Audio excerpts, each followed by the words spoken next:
સ્વાગત છે તમારું અમારી યુટ્યુબ ચેનલ ઓનલી ઇશ્યુની અંદર. ગુજરાત તરફની વાત કરીએ તો હવામાનની અંદર મિત્રો હાલ મોટો પલટો ચાલી રહ્યો છે, એટલે કે વાતાવરણની અંદર ડબલ ઋતુનો અનુભવ છે જોવા મળી રહ્યો છે. એનું મુખ્ય કારણ એ છે કે વેસ્ટર્ન ડિસ્ટર્બન્સ હજુ પણ આવી રહ્યા છે અને હિમાલયની અંદર ભારે બરફવર્ષા ચાલુ છે અને તેની હિસાબે જ ગુજરાતનું વાતાવરણ જોવા જઈએ તો મિશ્ર અત્યારે અનુભવ. વહેલી સવારે ઠંડક લાગે છે, બપોરે ગરમાળો થાય છે અને રાત્રે મિત્રો ખાસ કરીને ઠંડીનો ચમકારો અનુભવાય છે, એટલે કે વધારે જોઈએ એવી ગરમી હજુ શરૂ થઈ નથી.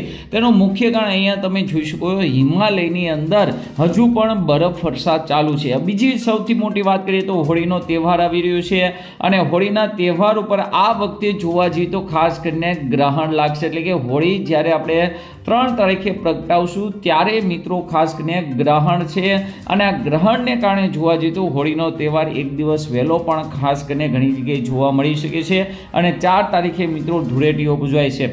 દર વખતે મિત્રો ખાસ કરીને ચોમાસું કેવું રહેશે તેનું અનુમાન છે હોળીની ઝાડ ઉપરથી. મિત્રો હોળીની ઝાડ પ્રગટા પછી તેનો ધુમાડો છે એ કઈ બાજુ જાય છે તેને આધારે મિત્રો ચોમાસું 2026નું અનુમાન છે લગાવવામાં આવતું હોય છે. તો આજના વિડીયોમાં આપણે મિત્રો વાત કરવાના છીએ હોળીનો ધુમાડો છે કઈ બાજુ જઈ શકે છે, હાલ મિત્રો કેવો પવન આવી રહ્યો છે, આગામી 15 દિવસ હજુ વાતાવરણ કેવું રહેશે, વરસાદને લઈને શું આગાહી છે, તમામ માહિતી આજના વિડીયોમાં કરશું. તો આ વિડીયોને અંત સુધી જોજો. તેમજ અમારી યુટ્યુબ ચેનલ ઓનલી શ્યુ પર આપ નવા હોવ તો ચેનલને સબસ્ક્રાઇબ કરી દેજો.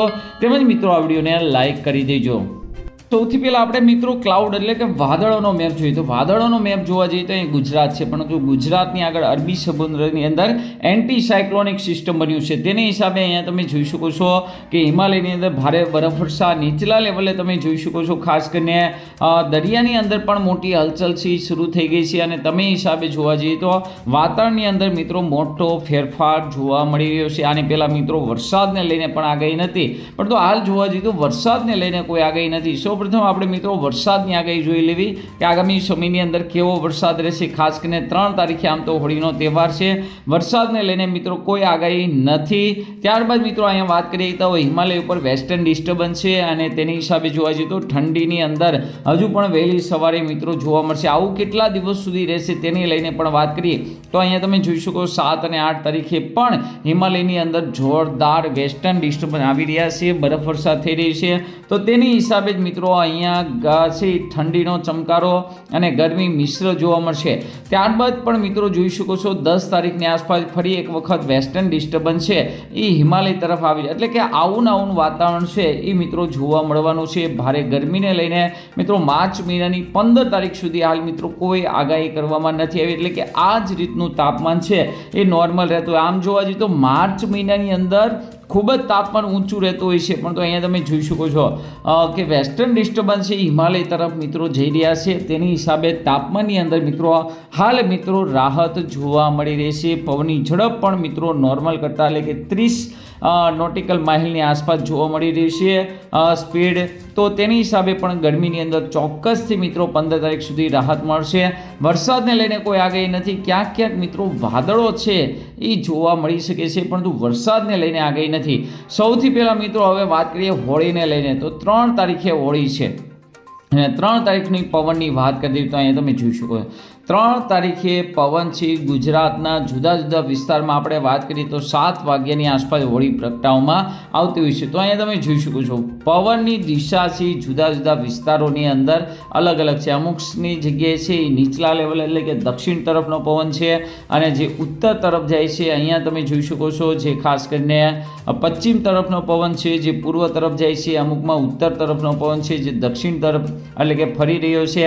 ખાસ કરીને સાંજનો પવન જોવામાં આવતો હોય છે. સૌથી સારો પવન કયો તો ખાસ કરીને આવી રીતે પશ્ચિમ તરફથી આવતો હોય અને પૂર્વ તરફ જતો એ પવન છે સારામાં સારો.